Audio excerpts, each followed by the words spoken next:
오늘 소개해드릴 책은 송지영 저자의 인생이 설레기 시작했다입니다. 사소한 일상 속 별처럼 반짝이는 삶의 축복. 누구나 설레는 인생을 살고 싶어한다. 그러나 설레는 인생을 할 수 있는 사람은 그 누구도 아닌 나 자신이다. 읽어보도록 하겠습니다. 저자 소개 먼저 해드리겠습니다. 송재영. 도심의 불빛들이 한눈에 보이는 산날망 허름한 집에 살면서도 꿈을 잃지 않고 살아온 청년이 50이 되어 두 번째 인생을 시작하며 쓴 글입니다. 주어진 환경에 대해 절망하기보다 극복하기 위해 노력할 때 위로와 용기가 되어주었던 마디마디의 추억과 장면들을 글로 옮기는 작업을 하였습니다.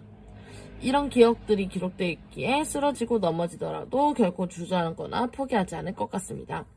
현재 힘든 삶의 미래가 걱정되고 막막한 M세대 친구들, 부모 자식을 위해 청춘을 불사르고 이제 갈 길 잃어버린 젊은 오빠 누나들에게 이 글을 조금이나마 위안이 됐으면 하는 바람입니다. 목차부터 소개해드리도록 하겠습니다. 파트 1, 두근두근, 파트 2, 알콩달콩, 파트 3, 새록새록, 파트 4, 손도손으로 진행되는데요. 그럼 두근두근 읽어보도록 하겠습니다. 나의 집 짓기. 사람들은 집을 지으면 10년은 늙는다고 한다. 나도 집을 지었다. 집을 지으며 건축가나 설계사가 아니면 모를 많은 것들을 알게 되었다.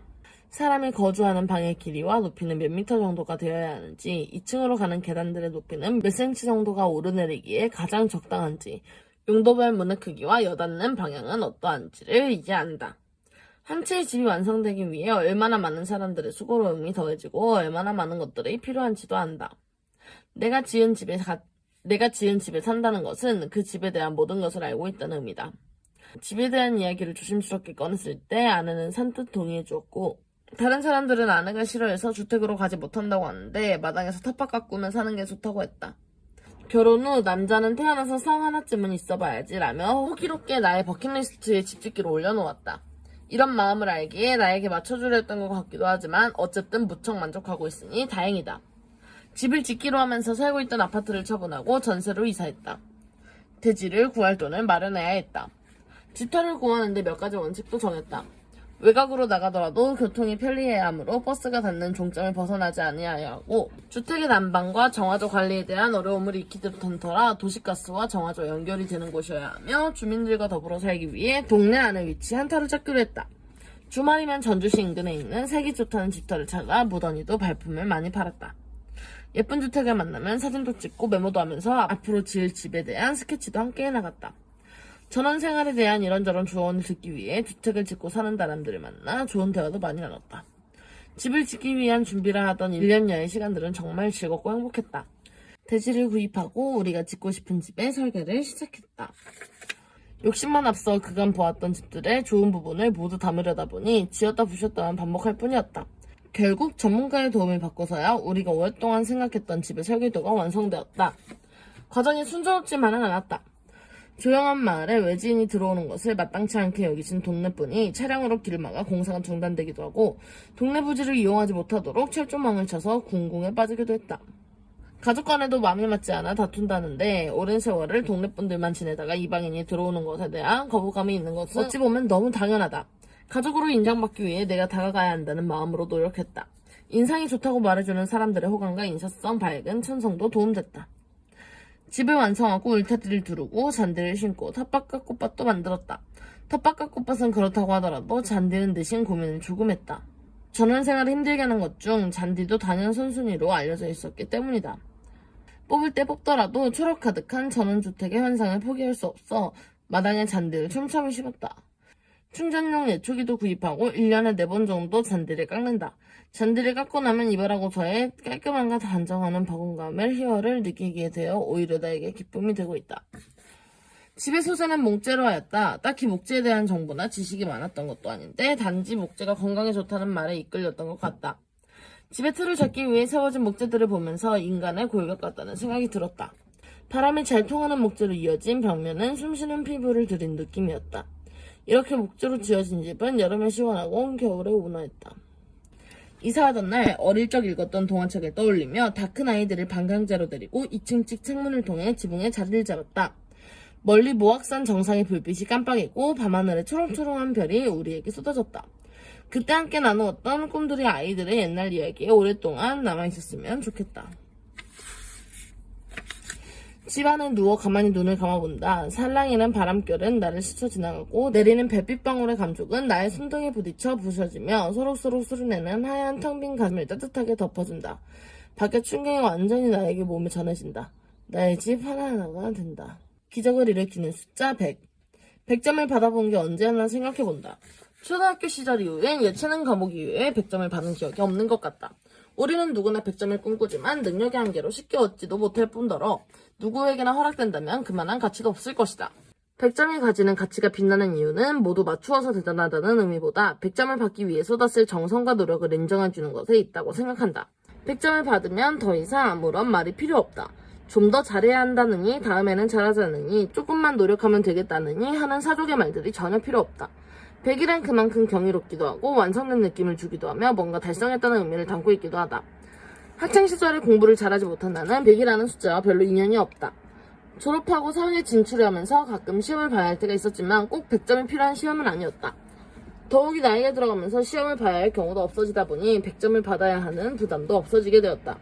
더 이상 100점은 나에게 큰 의미를 가지지 못했다.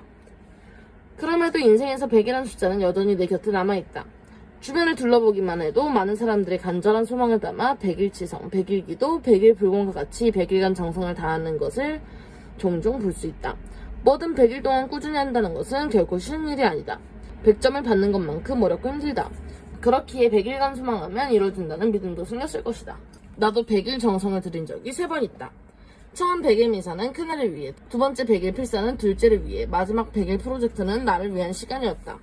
큰애가 고등학생이었을 때 많이 힘들어했다. 아버지로부터 아무것도 해주지 못하는 자책감과 무기력에 많이 괴로워했다. 그때 내가 다니던 성당에서 100일 새벽 미사를 시작한다는 공고를 보았다. 많이 고민했다. 직장 생활하면서 하루도 빠지지 않고 100일 동안 새벽 미사에 참가한다는 것이 결코 쉽지 않은 것을 잘 알고 있었다. 그래도 그땐 뭐라도 해야 된다는 절박감에 일단 시작했다. 겨울에 시작하여 봄이 되어 끝났다. 의외로 많은 분들이 새벽을 열고 성당에 모여 기도하는 모습을 보면서 많은 것을 보고 느꼈다.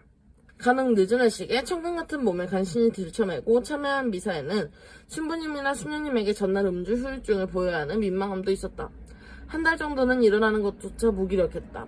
시간이 지나면서 다른 세상과도 같은 경건하고 익숙한 성당에서 홀로 무릅쓰고 기도를 할 수 있는 행복을 누리게 되었다. 하루도 빠지지 않고 100일을 온전히 다니지는 못했지만 그 시간은 온전히 큰애만을 생각하고 큰애를 위해 기도할 수 있었던 소중한 순간이었다. 둘째가 고3이었을 때 100일 필사에 참여했다.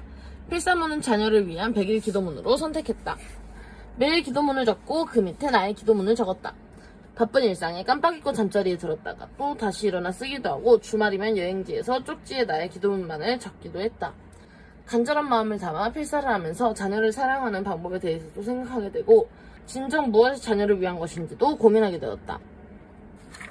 필사를 통해 막연하게 머리에만 있던 자녀에 대한 사랑이 구체화 정리되는 시간이 되기도 하였다. 언젠가 100일 필사본을 둘째에게 전해줄 기회가 있을지도 모르겠다. 올해 들어 100일 프로젝트에 참여했다. 자신이 목표를 정하여 100일 동안 매일 이행하는 것이다. 이번에 꼭 해볼 생각으로 중도에 몇 차례 포기했던 것을 목표로 정했다. 진짜 마지막으로 100일간 노력해보기로 한 것이다. 100일간 꾸준히 하면 습관이 될 수 있다는 기틀은 마련할 수 있을 것이라는 바람을 가지고 시작했다.